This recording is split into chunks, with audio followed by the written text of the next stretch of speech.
Okay, so we're going to go through some lab information today on the respiratory system. And so this is going to go along with the PowerPoint that's posted under your lab section for respiratory, and also your handout or lab outline that's been posted as well. So we're going to go through some of these structures, and I'm going to point them out to you, and we're going to talk about some functions.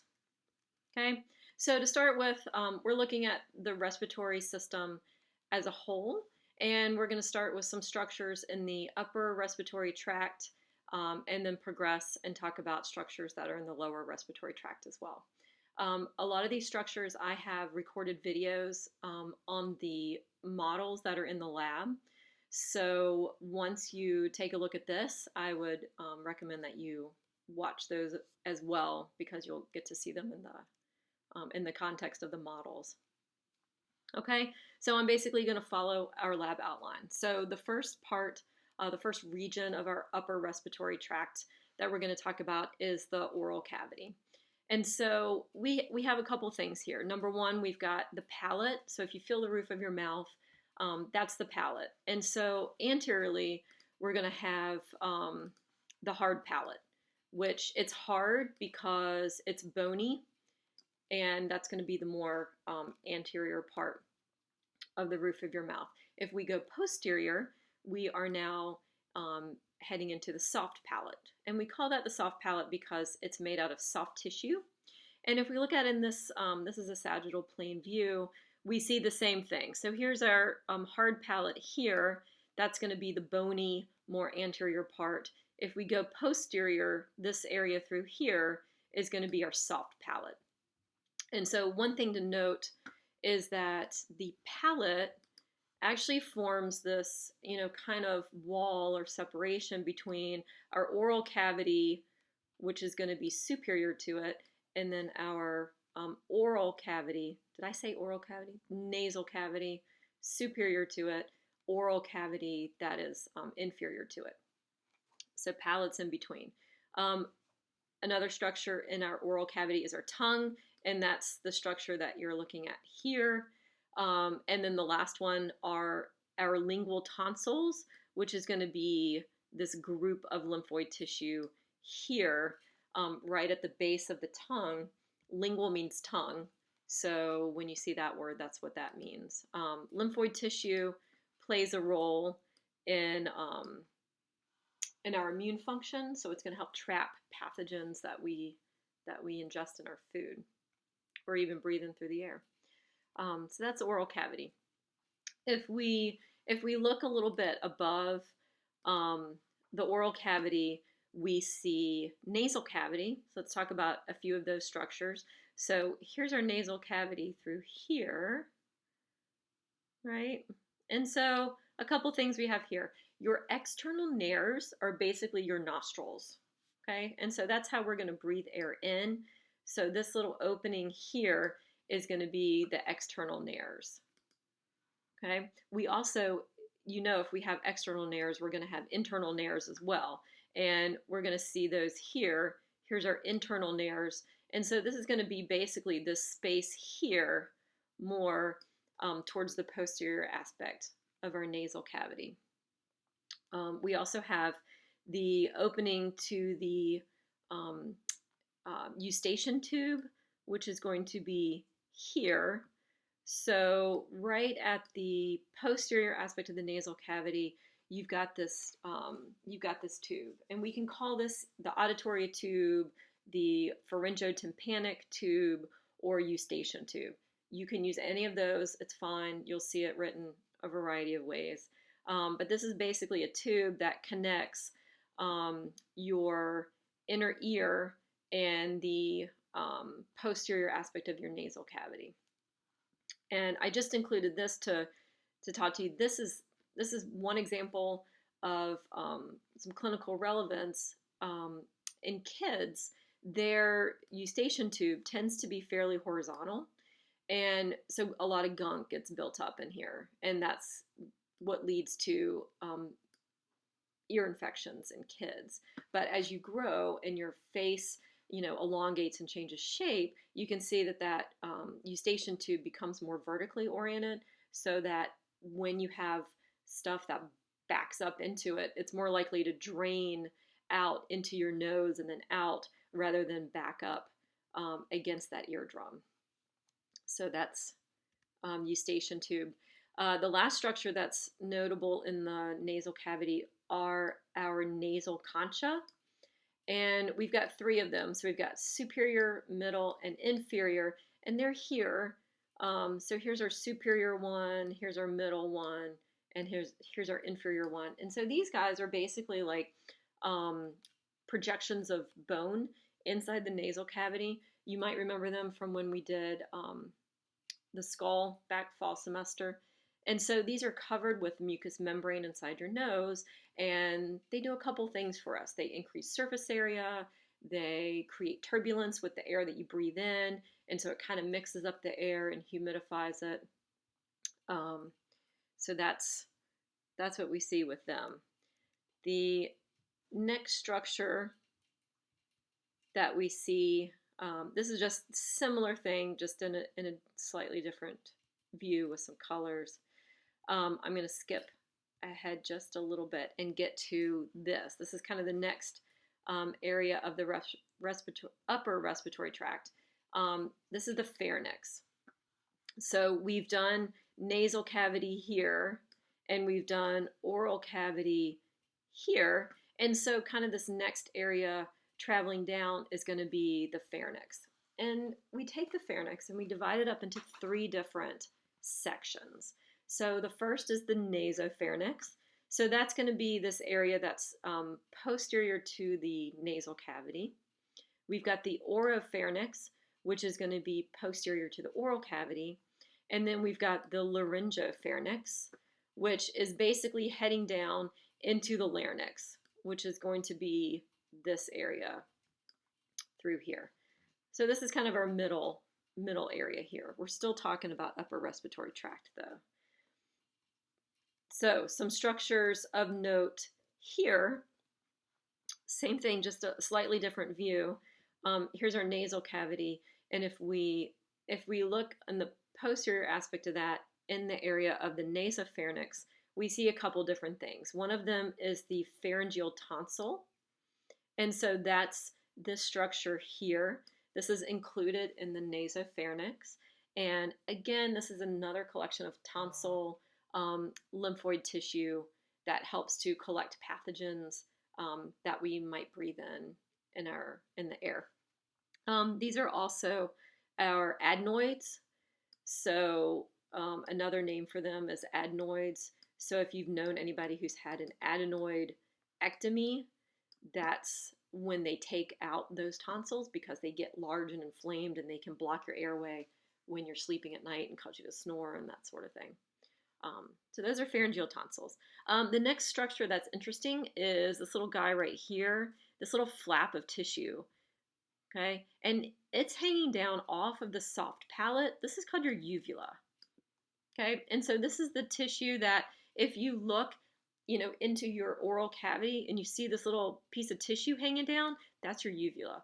And so what that does for us is as you eat and you're bringing in food into your oral cavity, when you swallow, it pulls your uvula up kind of more in this position so that it blocks food from traveling up into the oral cavity. We don't want that to happen, and food gets routed down your throat. Okay, so uvula is going to block food from going up into your nose. And then our third type of tonsils is going to be the palatine tonsils. And so they're here, and this collection here. And so these guys are located on the back of your oral cavity on either side. So if we look at it from a different view, it's going to be here. So they're here and here. Those are your palatine. Okay, palatine tonsils on either side, posterior oral cavity. So when they get inflamed, they look something like this, which is lousy, like with strep throat or that kind of thing. Here's your uvula right in the middle of them. but those would be palatine tonsils that are affected there. Okay, and then oropharynx, basically just this area posterior to the oral cavity. Laryngopharynx is this area heading down into the larynx. Okay, and that brings us to the larynx. So here we are, we're heading down, so it's going to be basically this area through here.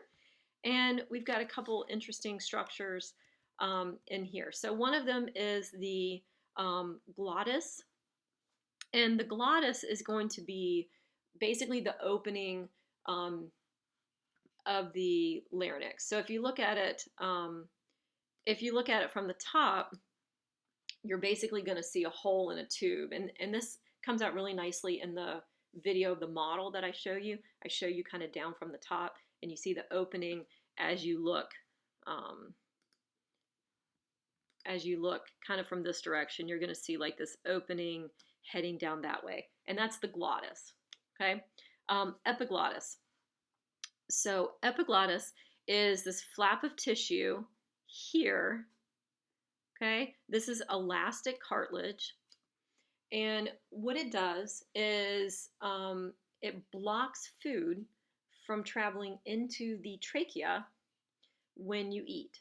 Okay, because the trachea is heading down to lungs, and we don't want food in our lungs. So what happens is this area through here, if you come up just above this, we've got this common passageway between air and food. Okay, but then as we get down to the larynx, we actually divide up, and we've got separate passageways. So we've got trachea here heading down to the lungs, and then if we continue this way, we've got esophagus heading down to stomach. So obviously we want air to go into our lungs, we want food to go into our stomach, and so that's what epiglottis does for us. So when you swallow, the epiglottis is going to move, and it's going to cover the entrance to the trachea, so that food is routed posteriorly and travels right down your esophagus and into your stomach, and not into your lungs. So that's the role of epiglottis. Okay, if we travel a little further down the larynx, we get into the area of the thyroid cartilage. And so this is basically, we've taken out this area here, right at the top of our neck, and we can see some different cartilages here. So these structures in blue are cartilages, and the first one that we come to is this one. It's called our thyroid cartilage, and this is kind of like our big shield of cartilage. Okay, this is the most, looking at it from the anterior larynx, this is what we see. Thyroid cartilage here, and we have kind of this ridge along the middle of it. That's called the laryngeal prominence. And what happens in men is when they hit puberty and they have increased release of hormones, it causes that prominence to get even more prominent. And so that creates Adam's apple, which we see as more prominent in males, and that's why. If we go down just inferior to the thyroid cartilage, we have this little individual cartilage here. This is our cricoid cartilage.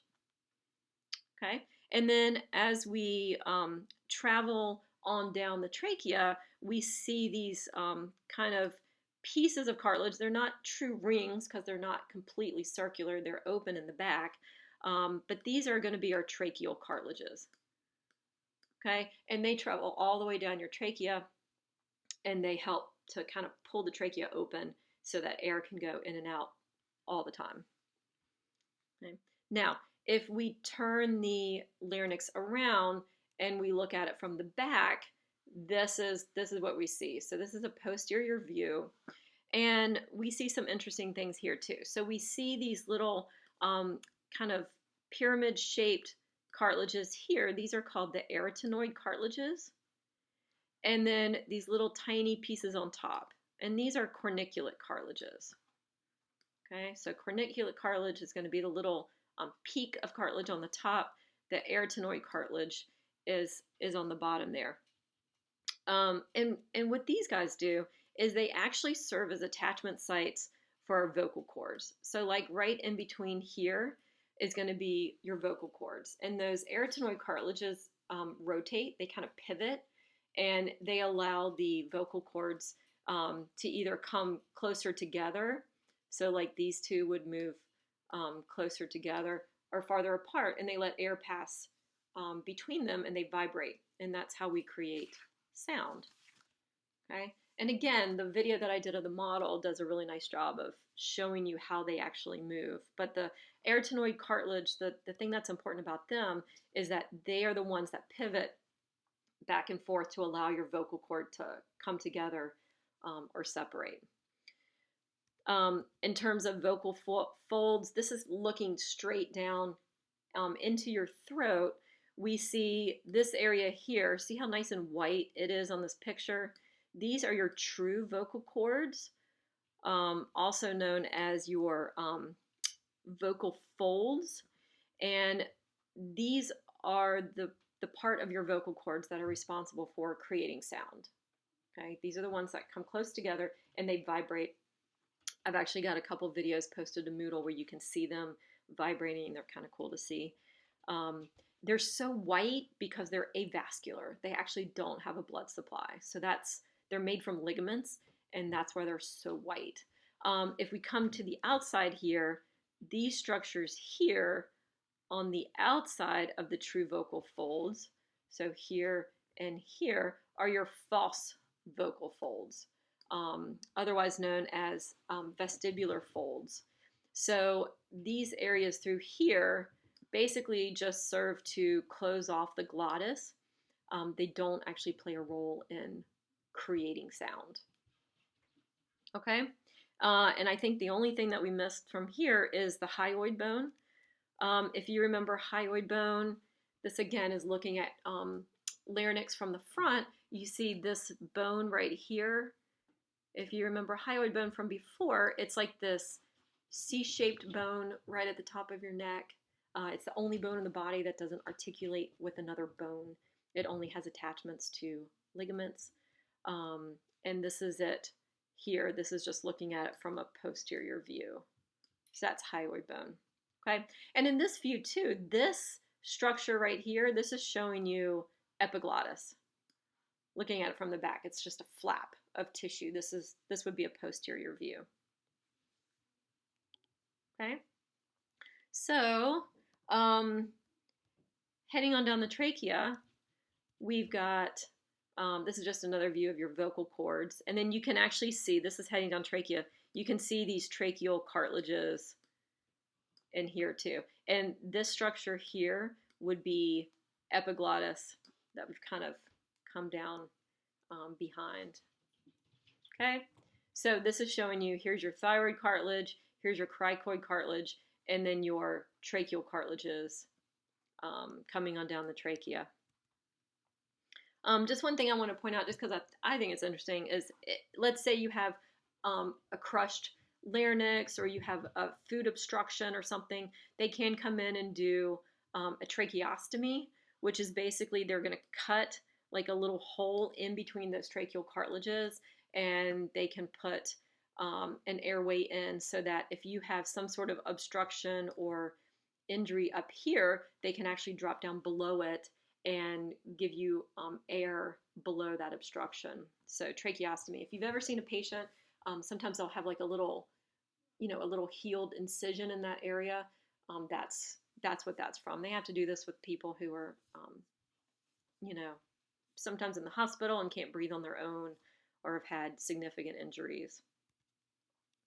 Okay, so as we travel down, this is traveling down the trachea, we do get to one more structure I want to mention, and you can see trachea is going to bifurcate, as we get down to the bottom. So it's going to bifurcate into a structure on the right that's going to take off into the right lung and a structure on the left.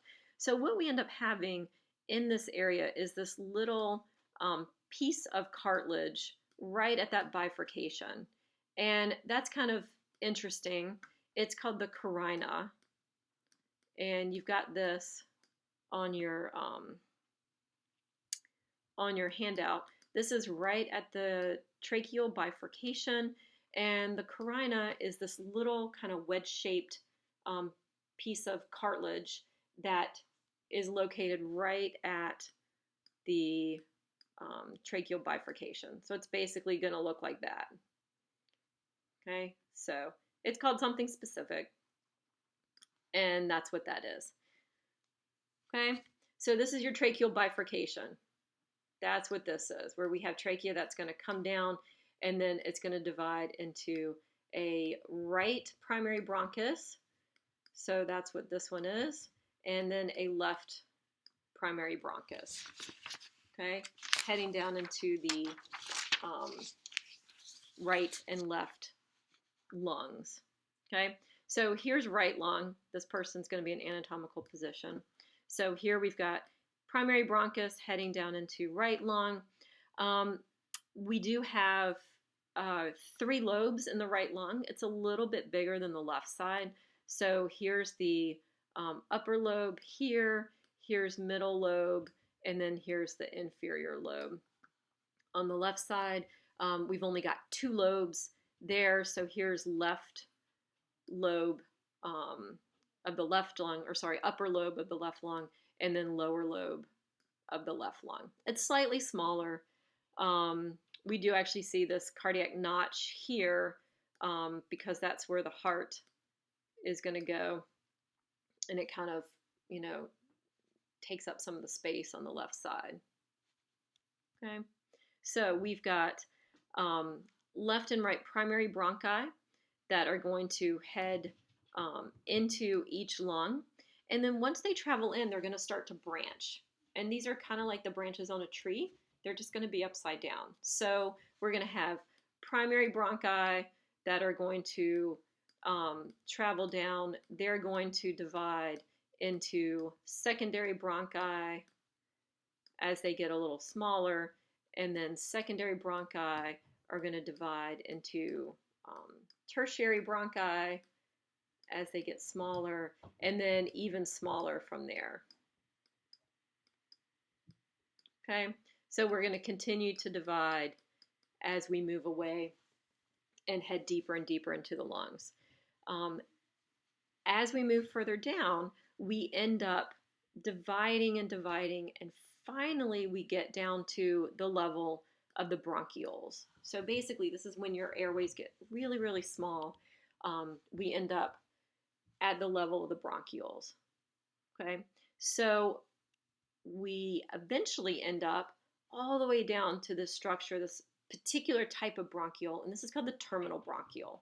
And so this is very small in the lungs. I mean, we've come down, like we could take, here's our trachea here, here's our primary bronchi on each side, and then this is going to divide into secondary, and then this is going to divide into tertiary, and then even more and more, smaller and smaller, right? Each one, and we get to the point where we're all the way down to our terminal bronchioles. Okay, these are tiny, and basically, one of the things that we touched on in lecture was the fact that we could take our respiratory tract and divide it into conducting portion. So the area of the tract that just conducts air, it doesn't contribute to gas exchange, and that's what we see here. So all the way down, all of this, from nose and oral cavity, all the way down the trachea, all the way down the primary, secondary bronchi, all the way down to terminal bronchioles. This is all conducting.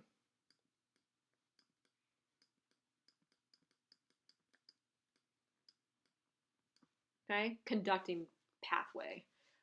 Once we get down to respiratory bronchioles, okay, because terminal bronchioles are going to come down and then they're going to divide into respiratory bronchioles. Now, from this point down, we are in the respiratory part of our pathway. Okay, so what does this mean? This means that we actually have the magic of gas exchange happening. So that's what's happening here. This is going to be all the respiratory portion of the pathway. So respiratory bronchioles are going to lead into these structures called alveolar sacs.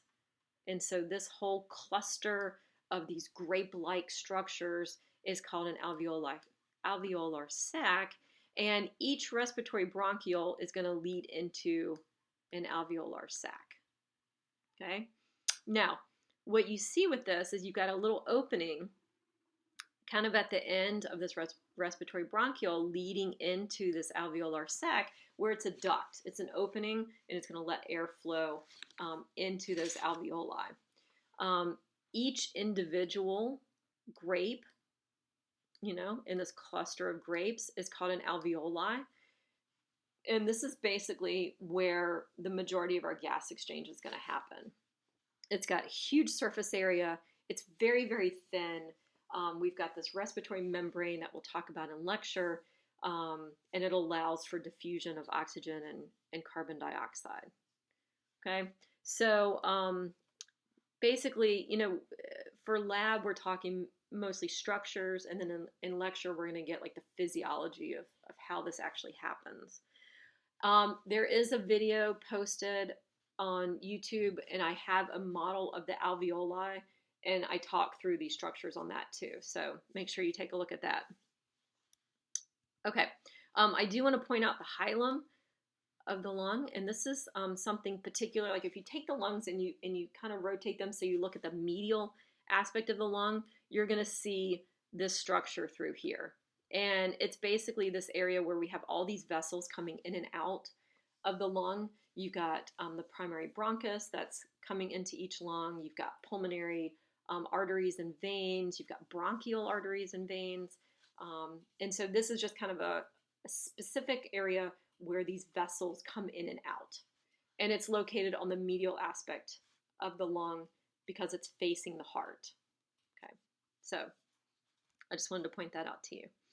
I also wanted to point this out to you. This is showing you phrenic nerve. Our primary muscle for respiration is the diaphragm. And here's our diaphragm here. And so phrenic nerve is going to come down and it's going to innervate the diaphragm. And you've got one on each side. And the way that I learned this is phrenic nerve is from vertebral levels C3, C4, and C5. And so I always learn this as 3, 4, 5 keep you alive, because you need to have your phrenic nerve in order to innervate your diaphragm so you can breathe. What happens if you have a spasm in your diaphragm? Does anybody know what that is? Well, when you get hiccups, that's what happens. Your diaphragm is in spasm. So that's one of your homework questions. Okay, so let's talk a little bit about inspiration and expiration, mechanics of breathing.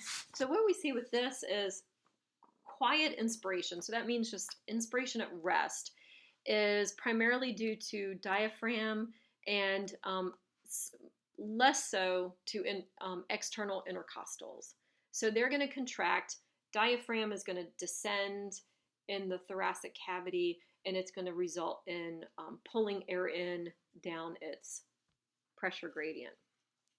When we expire, quiet expiration, it's basically just due to passive recoil. It doesn't require any muscle activity to quietly expire. Okay, so it's passive. It's completely passive. Now this is just at rest. Okay, so when we're breathing, when we inspire, our diaphragm is going to basically flatten, and it in essence creates this vacuum that pulls air into our thoracic cavity. And the reason why it does this is all because of Boyle's law. Okay, and I go over this in my lecture videos, but this is basically looking at the fact that volume, when volume of our thoracic cavity goes up, what's going to happen is pressure is going to go down. Okay, we've got this inverse relationship between volume and pressure. Okay, so as we breathe in, the diaphragm is going to contract and kind of lower, it kind of flattens out in our thoracic cavity. And what ends up happening is we have an increase in volume which is going to decrease the pressure within our thoracic cavity.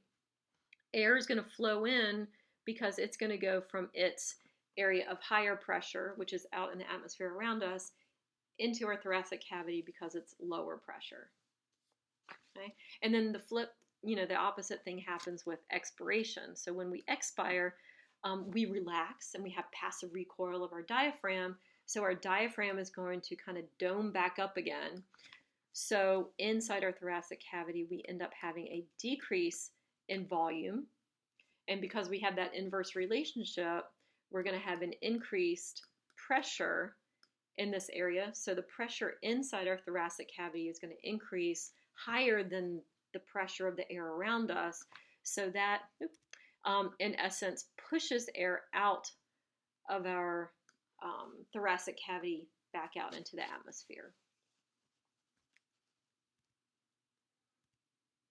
Okay. I do want to touch base. This is labored breathing. And so this is breathing. Let's say you go out and you run a bunch of hill repeats.